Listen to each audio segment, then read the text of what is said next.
তখন ফখরুল ইসলাম সাহেব প্রায় 2 মাস আগে এক বক্তৃতা বলছেন সংস্কারের বাবা হচ্ছে বিএনপি। আপনাদের নিশ্চয় জানা আছে বাবা শব্দটা বলছেন। তো এরকম যদি বহু কিছুর বাবা হইতে চায়, সন্তানের বাবা, সংস্কারের বাবা, আমাদের তো কোনো আপত্তি নেই। বাবার দায়িত্ব পালন করতে পারলে উনি অনেকজনের বাবাই হইতে পারেন। একদিকে সেক্রেটারি জেনারেল বলছেন সংস্কারের বাবা বিএনপি। 2 দিন আগে ওনাদের আরেক নেতা, প্রাক্তন বেসামরিক ব্যক্তি, সামরিক ব্যক্তি আপনি জানেন, উনি বলছেন সংস্কারের কোনো প্রয়োজনও নেই। সিদ্ধান্ত হওয়ার প্রক্রিয়া তো এটাই যে মেজরিটি যেটা, আমরা কিন্তু এখন মেজরিটিতে এবার নেইনি, আমরা মোর দেন 2/3 যারা একমত হয়েছে তারটাকেই সিদ্ধান্ত হিসেবে দিয়েছি। কোশ্চেন আছে নোট অফ ডিসেন্টের ব্যাপারে। ইয়েস, নোট অফ ডিসেন্টও সারা দুনিয়ায় প্রচলিত দ্বিমত পোষণের একটি গণতান্ত্রিক প্রক্রিয়া। এটা ব্যক্তি দিতে পারেন, দলও দিতে পারেন। সেই হিসাবে যাদের যে দ্বিমত ছিল তার সেখানে নোট অফ ডিসেন্ট দিয়েছে। কিন্তু পৃথিবীর ইতিহাসে একটি ঘটনাও নাই আমি আপনাদেরকে চ্যালেঞ্জ দিয়েছি। চ্যালেঞ্জ দিয়েছি এই জন্য যেহেতু এটা নিয়ে একটা বিভ্রান্তি তৈরি করছে। আমি অনেক বুদ্ধিজীবীকে, বিশ্ববিদ্যালয়ের শিক্ষকদেরকে জিজ্ঞেস করেছিলাম যে এরকম ডিসেন্ট সহ গণভোটের কোনো নজির আছে কিনা। অনলাইনে তারা যতটুকু জানতে পেরেছে কালকে আমাকে বলেছে নোট অফ ডিসেন্ট সহ কোনো গণভোটের কোনো নজির সারা দুনিয়াতে এখন পর্যন্ত নাই। কারণ নোট অফ ডিসেন্ট হচ্ছে একটি ব্যক্তির অথবা একটি দলের তার দ্বিমত থাকার বিষয়, কিন্তু সিদ্ধান্ত তো হচ্ছে যেটা মেজরিটি নিয়েছে, 2/3 নিয়েছে, 3/4 নিয়েছে, যেটা হচ্ছে সেটা।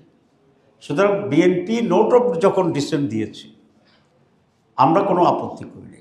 আমি এবং বিএনপির প্রতিনিধি আমরা দুজন কিন্তু এক সোফায় বসতাম। অ্যারেঞ্জমেন্টটা এমন ছিল যে একটা সোফায় 2 জন জামাত এবং বিএনপির প্রতিনিধি, তার পাশে আর একটা সোফায় আমাদের সাথে সঙ্গে ছিল তারা। আপনারা দেখেছেন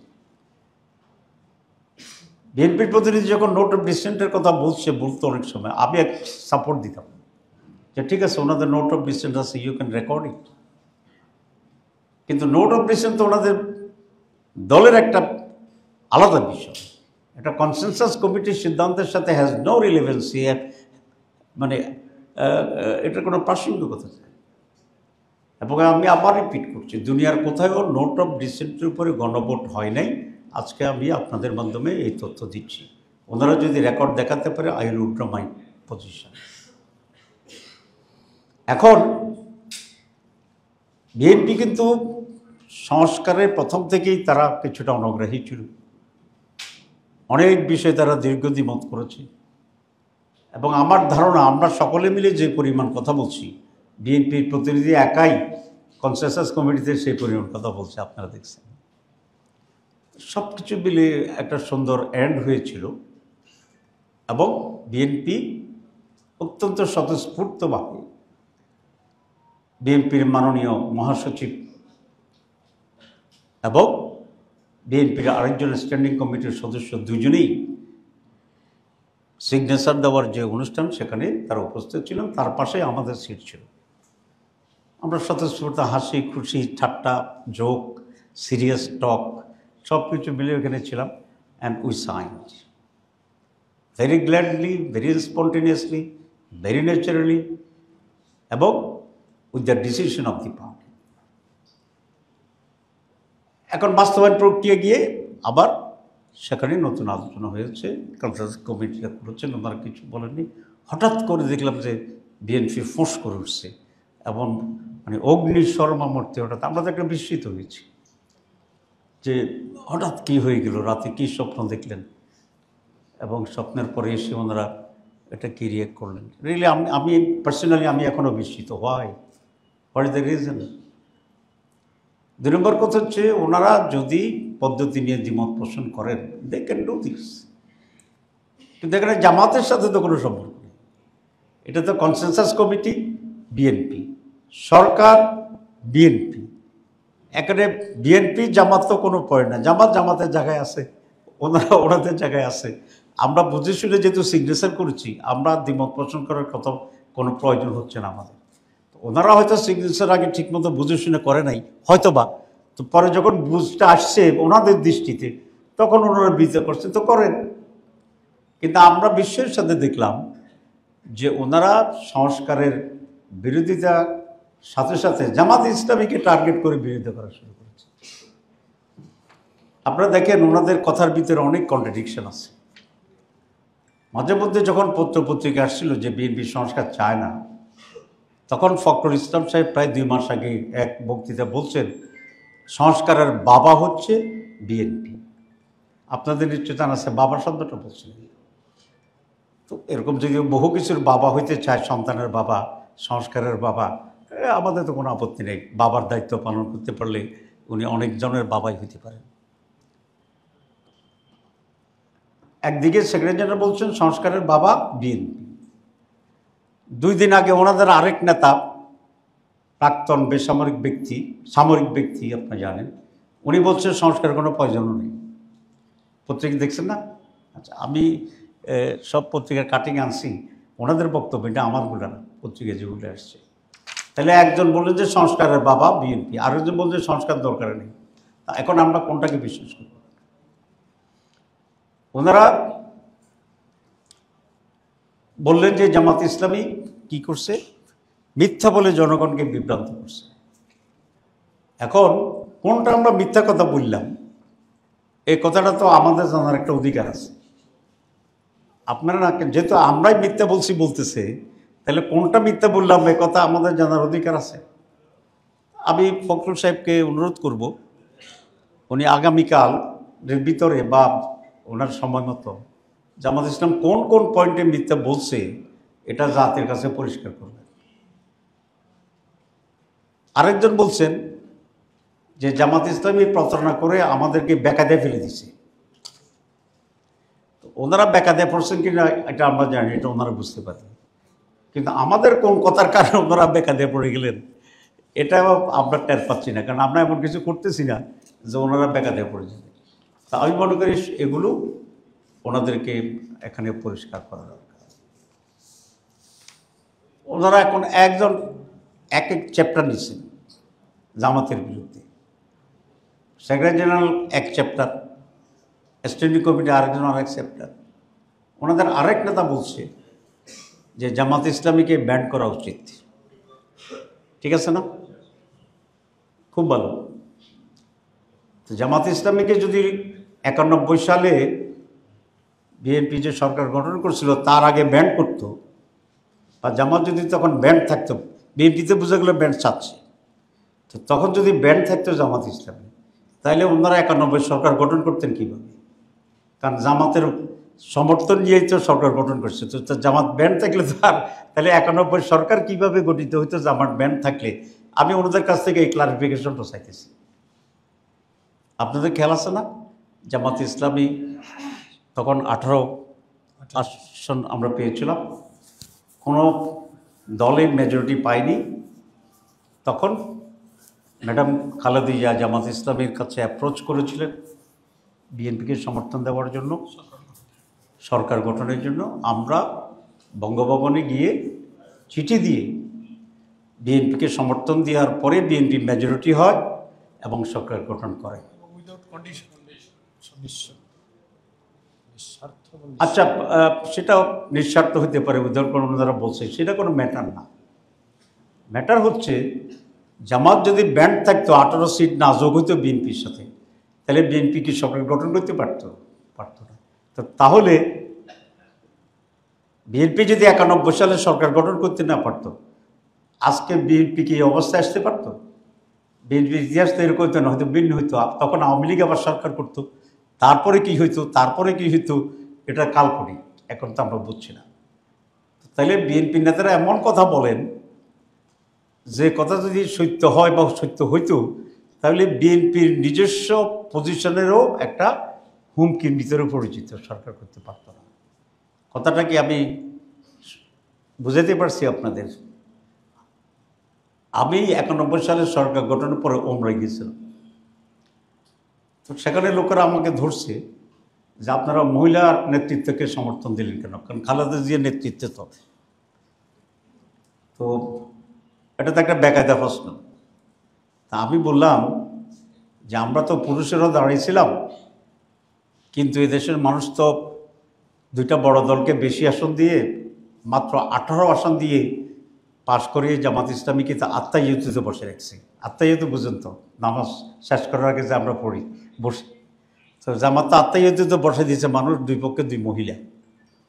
এখন আমাদের অবস্থা ছিল এরকম যে আমরা যদি মহিলার দিকে না তাকাই তাহলে আজীবন আত্মাইয়ুতে বসে থাকতে হয়, সালাম ফিরিতে পারি না। তো আরেকটা হচ্ছে কোনো রকমের ডান দিকে তাকাইয়া সালাম ফিরে গিয়ে আবার সোজা হয়ে দাঁড়িয়ে গেলাম, ঠিক আছে।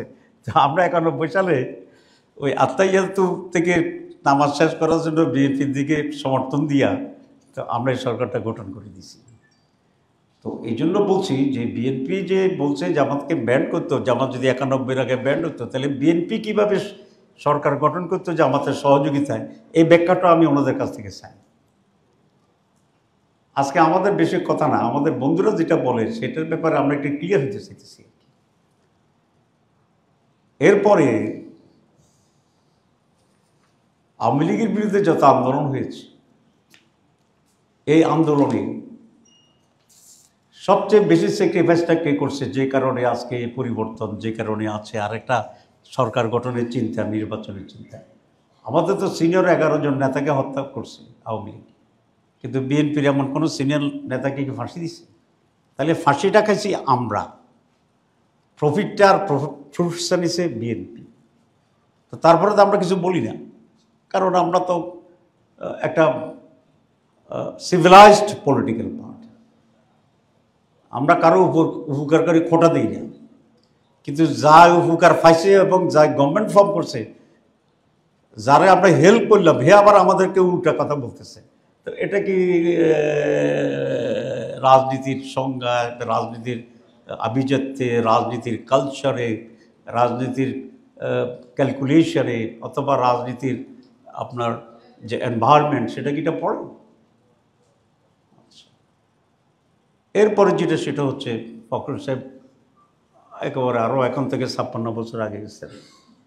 আচ্ছা, তো ওনারা যখন আমাদের সাথে একসাথে বসবাস করছেন, তো সে সময় বিষয়টা এমন ছিল না, এটা খুব লজ্জাস্কর। আমি আওয়ামী লীগ লোকদেরকে বলতাম যে ভাই, আমরা একসাথে আন্দোলন করছি বিএনপির বিরুদ্ধে, তোমাদের পাশে নিজামী সাহেবের ছবি আমি 28 অক্টোবর দেখাইছিলাম জনসভার ভিতরে, হাসিনা নিজামী একসাথে বসে আছে।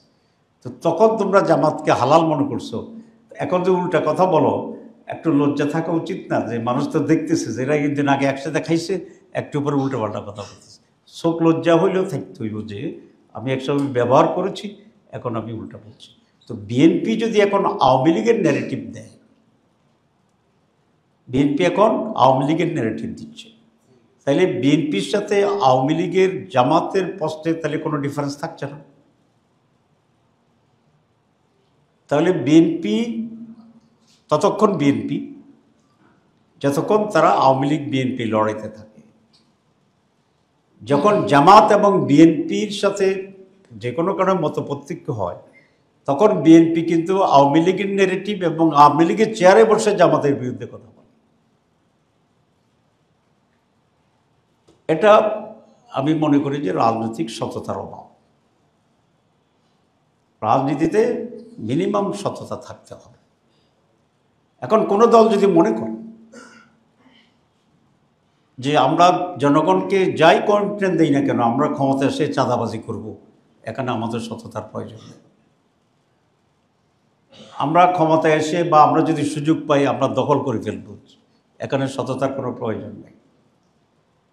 আর একইভাবে তারা যদি রাজনীতিকেও সেইভাবেই চিন্তা করেন যে আমরা রাজনীতিতেও কোনো সততা মেনটেন করব না, আমরা প্রয়োজন হলে একসাথে থাকব, প্রয়োজন হলে একসাথে খাবো, প্রয়োজন হলে একসাথে ঘুমাবো, প্রয়োজন হলে একসাথে ট্রেন চড়ব, প্রয়োজন হলে একসাথে মন্ত্রী পরিষদেও থাকব, প্রয়োজন হলে আমরা কাঁধে কাঁধ মিলিয়ে ইলেকশনও করব, আবার যখন প্রয়োজন হবে আমরা সততার পরিচয় না দিয়ে তাদের বিরুদ্ধে ওই ইস্যুগুলো নিয়ে গালিগালাজ করব, যে ইস্যুগুলো ফেসিবাদ এবং স্বৈরতন্ত্র তাদেরকে চিহ্নিত করতে চায়।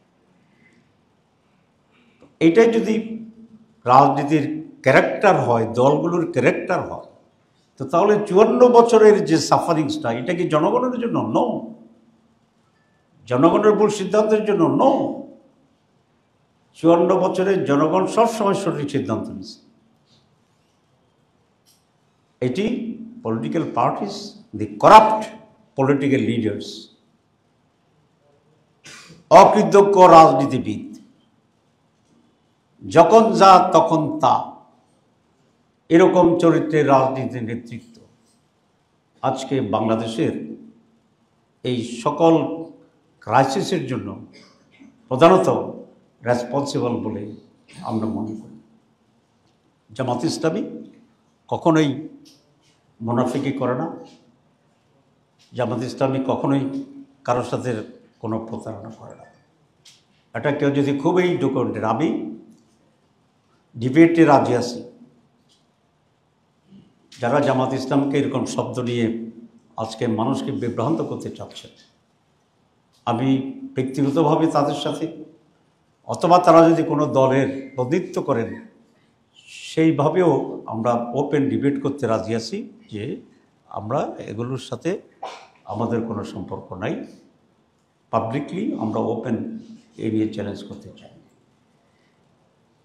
আমি সর্বশেষ কথা যেটা বলতে চাই যে গণভোট ইস্যুতে বিএনপি বলছেন যে গণভোট এবং জাতীয় নির্বাচন একসাথে হইতে হবে। আমি গতকাল বা পরশু বলছি প্রতিদিনই যে গণভোট এক ধরনের বিষয়, আমাদের সংস্কার নিয়ে আমরা যে কোনো সময় সংস্কার আমরা করতে পারি। কোনো একটি গভর্নমেন্ট তার মাঝখানে সংস্কার করতে পারে, কনস্টিটিউশন চেঞ্জ করতে পারে, এবং সেখানে গণভোট আবার হইতে পারে। কিন্তু জাতীয় নির্বাচন তো 5 বছরের একটি বিশেষ নির্বাচন, ক্ষমতা পালাবদলের নির্বাচন।